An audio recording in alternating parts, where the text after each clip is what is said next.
मैं कई सालों से अंग्रेजी सीख रही थी। मैं तुम्हारा बहुत दिनों से इंतजार कर रही थी। मैं इस घर में 2006 से रह रही थी। फ्रेंड्स, इस टाइप के सेंटेंसेस को इंग्लिश में कैसे फॉर्म करते हैं वो आज आप सीखेंगे मेरे साथ। So without any delay let's start the video. Hello everyone, welcome to my channel. I am Anjana and today I will teach you sentences of past perfect continuous tense. Yes friends, ये sentences बहुत ही interesting है। Daily life में हम इनको use करते हैं, लेकिन इन sentences का हम यूज करते हैं पास्ट के लिए। जब हम पास्ट की कोई ऐसी बात कर रहे हो जो काम रेगुलर पास्ट में हो रहा था और प्लस उसका हम टाइम भी बता रहे हैं। मान लीजिए मैंने कहा मैं अपनी फ्रेंड के साथ मार्केट जा रही थी और फिर मैंने बोला कि मैं अपनी फ्रेंड के साथ 2 घंटे से शॉपिंग कर रही थी। तो फ्रेंड्स, इन दोनों में डिफरेंस आपको समझ में आ रहा है। एक में मैंने समय का यूज किया है और एक में मैंने समय का यूज नहीं किया है। तो जिन वाक्यों में समय का यूज नहीं होता है वो होते हैं पास्ट कॉन्टिन्यूअस के सेंटेंस, और जिन वाक्यों में समय का यूज होता है वो होते हैं पास्ट परफेक्ट कॉन्टिन्यूअस का सेंटेंस। इसका डिफरेंस जरूर याद रखें, क्योंकि अगर हमें डिफरेंस नहीं पता होता है तो हम मिस्टेक कर देते हैं। क्योंकि इन सेंटेंसेस के वाक्यों में दिया रहता है लास्ट में रहा था रही थी, और जो पास्ट कंटिन्यूअस के सेंटेंस होते हैं उनमें भी रहा था रही थी आता है। मैं अपनी फ्रेंड के साथ मार्केट जा रही थी, यानी कि पास्ट कंटिन्यूअस का सेंटेंस है। अब अगर मैंने बोला कि मैं उसके साथ 2 घंटे से शॉपिंग कर रही थी तो ये पास्ट परफेक्ट कॉन्टिन्यूअस का सेंटेंस हो जाएगा। बहुत इजी है, थोड़ा सा दिमाग लगाने की जरूरत है, सिंपल सा स्ट्रक्चर है, आपको कोई ज्यादा मेहनत नहीं करनी है और आप सीख जाएंगे।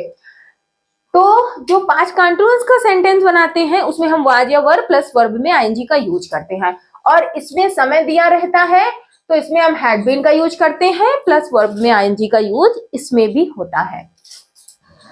तो बात कर लेते हैं, आप टेंस हमारा है पास्ट परफेक्ट कॉन्टिन्यूअस टेंस, और अफर्मेटिव सेंटेंस मैं आपको पढ़ाऊंगी। नेक्स्ट देखिए, इसकी पहचान होती है इन वाक्यों के अंत में रहा था रही थी रहे थे दिया रहता है और वाक्य में समय भी दिया रहता है। ये इनकी मेन पहचान होती है। अगर आपने कहा कि मेरा बच्चा रो रहा था तो पास्ट कंटिन्यूअस का टेंस हो गया। अब आपने कहा मेरा बच्चा सुबह से रो रहा था, समय आ गया, बात चेंज हो गई, तो यानी कि आप हैड बीन का यूज करेंगे। रो रहा था, वॉज वीपिंग, सुबह से रो रहा था तो हैड बीन वीपिंग होगा। इतना याद रखना है आपको। अब हम रूल की बात करते हैं, तो इस सेंटेंसेस में जिसमें समय भी दिया रहता है तो आपका रूल चलेगा subject plus had been, verb में आईएनजी, ऑब्जेक्ट, सिंस या फॉर का यूज करके हम टाइम का यूज करेंगे। पूरे सेंटेंस फॉर्म करने के बाद लास्ट में आप उसमें टाइम को ऐड कर देंगे। वो भी आपको ऐड करना होगा सिंस या फॉर। अब ये सिंस या फॉर क्या है, अगर आप जानते हैं तो अच्छी बात है, अगर आप नहीं जानते हैं तो इनका सही तरीके से कैसे यूज करते हैं सेंटेंस के साथ मैंने आपको प्रेजेंट परफेक्ट कॉन्टिन्यूअस टेंस में पढ़ाया है। अगर आपने वो वीडियो नहीं देखी है तो आप प्लीज प्लेलिस्ट में जाकर चेक कर लें, वहां मैंने बहुत अच्छे से इसका यूज करना बताया है कि किन के साथ सिंस का यूज होता है और किन के साथ फॉर का। और अगर एक बार मैं ऐसे ही बताना चाहूँ तो मैं बताना चाहूंगी कि जो भी निश्चित समय होता है, जैसे कि सुबह हो गया, या आपने महीने का नाम ले दिया जनवरी फरवरी, जितने भी नेम है मंथ के, या आपने टाइम ले दिया, आपने कहा 2 o'clock 3 o'clock 5 o'clock, तो टाइम हमें एग्जैक्ट पता है तो सिंस का यूज करेंगे। अब जैसे टाइम घंटों में आ गया 4 घंटे 5 घंटे, तो हमें टाइम का एग्जैक्ट टाइम नहीं पता ना, घंटे पता है तो फॉर का यूज करते हैं। नेक्स्ट, अगर डे की बात की जाए तो अगर 4 दिन 5 दिन 6 दिन कह दिया तो फॉर का यूज होगा। नेक्स्ट, अगर आपने किसी ईयर की बात की 4 साल 5 साल 6 साल, तो आप फॉर का यूज करेंगे। और अगर आपको ईयर का नेम एग्जैक्ट पता है कि 2006 2000 1942, तो आप सिंस का यूज करेंगे। और अगर क्लियरली इसको पता करना चाहते हैं तो आप प्लेलिस्ट में जाके प्रेजेंट परफेक्ट कॉन्टिन्यूअस टेंस को देख सकते हैं।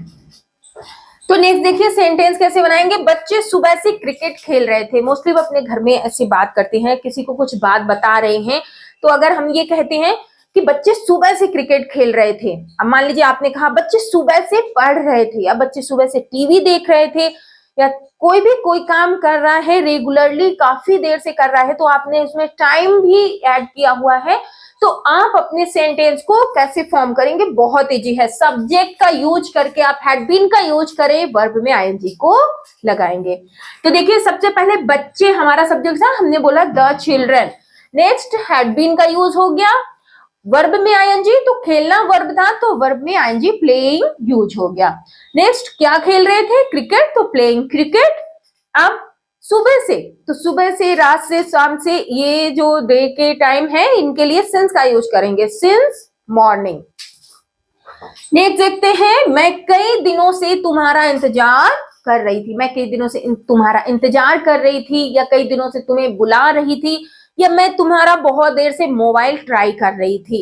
ऐसे सेंटेंस हम बोलते हैं। तो बहुत इजी है, बस आपने सब्जेक्ट का यूज किया, आई आ गया, हैड बीन का यूज हो गया, उसके बाद वर्ब में आईएनजी इंतजार करना था तो वेटिंग यूज हो गया, फिर किसका इंतजार कर रहे थे? तुम्हारा, तो फॉर यू यूज हो गया। अब उसके बाद हमें टाइम ऐड करना है, कई दिनों से। कई दिनों से की इंग्लिश होती है मैनी डेज, तो हमने सिंस का नहीं यूज करेंगे, हम फॉर का यूज करेंगे, क्योंकि डेज क्लियर नहीं है, अनिश्चित है, अनसर्टेन है टाइम, तो फॉर का यूज कर दिया, फॉर मैनी डेज। अगर हमारा सेंटेंस, ध्यान दीजिएगा, ऐसा होता कि मैं तुम्हारा इंतजार कर रही थी, मैं तुम्हारा इंतजार कर रही थी, इसमें कोई टाइम नहीं है, तो I was waiting for you. मैं तुम्हारा इंतजार कर रही थी, I was waiting for you. मैं तुम्हारा बहुत देर से इंतजार कर रही थी, तो I had been waiting for you for a long time. इस मिसअंडरस्टैंडिंग को बहुत अच्छे से माइंड करिए, ध्यान दें, नहीं तो आप हमेशा गलती करते रहेंगे सेंटेंस बनाने में। मेरे पिताजी सन 2000 से इस कॉलेज में पढ़ा रहे थे। अब आप ऐसी कोई बात बता रहे हैं, या अपने पिताजी की हो या आप अपनी बता रहे हो कि मैं इस ऑफिस में इतने वर्षों से काम कर रहा था, तो आप टाइम के साथ साथ बता रहे हैं, तो आप अपने सेंटेंस को हैड बीन यूज करके कंफर्म करेंगे। तो मेरे पिताजी सब्जेक्ट है, सब्जेक्ट यूज हो गया, my father had been use हो गया, उसके बाद वर्ब में आईएनजी है, तो पढ़ा रहे थे, पढ़ा रहे के लिए टीचिंग हो गया। नेक्स्ट, इस कॉलेज में, इन दिस कॉलेज, कोई नेम होता तो हम कॉलेज का नाम लिख देते। उसके बाद 2000, अभी मैंने आपको बताया था कि अगर ईयर का नेम दे रखा है, ईयर मेंशन है कि कौन सा ईयर है, तो आप सिंस का यूज करेंगे। अब मान लीजिए यहाँ पे होता कि 2 वर्षों से, 4 सालों से, 5 सालों से, तो हम फॉर 5 ईयर्स, फॉर 2 ईयर्स ऐसे यूज करते। लेकिन ईयर का नेम पता है कि 2000 है, तो हम सिंस 2000 यूज करेंगे, इसको जरूर ध्यान रखें। नेक्स्ट देखते हैं, पुलिस 1 सप्ताह से चोरों का पीछा कर रही थी। तो सबसे पहले सब्जेक्ट आ गया पुलिस, नेक्स्ट हैड बीन का यूज कर दिया गया, तो पुलिस हैड बीन, फिर वर्ब आ गई, वर्ब क्या थी? पीछा करना, तो पीछे करने की इंग्लिश होती है चेस, उसमें आईएनजी यूज हो गया, चेसिंग, किसका पीछा कर रही है? चोरों का, थीव्स, थीव का प्लूरल है ये, थीव्स, द थीव्स। अब कब से कर रही है? 1 सप्ताह से। अगर यहाँ पे सोमवार, मंगलवार होता तो हम सिंस मंडे या ट्यूसडे यूज करते, लेकिन यहाँ पे सप्ताह दिया गया है, तो फॉर अ वीक बन गया sentence, police had been chasing the thieves for a week. तो देखा फ्रेंड्स, आपने, बहुत सिंपल है, बस आप हैड बीन को याद रखें और सिंस या फॉर का यूज करके टाइम को यूज करना है, और आपके सेंटेंस फॉर्म हो जाएंगे। नेक्स्ट देखिए, एक बात याद रखिएगा, हैड बीन का यूज आपको सारे सब्जेक्ट के साथ करना है।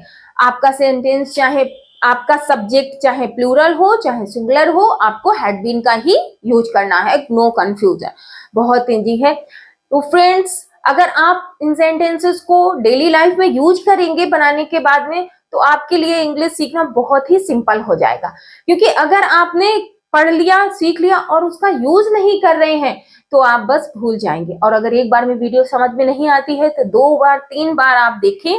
अगर आपको फिर भी कोई प्रॉब्लम होती है, आप हमें कमेंट कर सकते हैं। अगर वीडियो पसंद आ रही है तो लाइक जरूर कर दीजिएगा, वीडियो को शेयर जरूर कर दें, और कमेंट करके जरूर बताएं कि आपको समझ में आ रहे हैं सेंटेंस कि नहीं आ रहे हैं। बाकी वीडियो को ज्यादा से ज्यादा शेयर करें, जिससे कि सब पढ़ें, सब पढ़ें।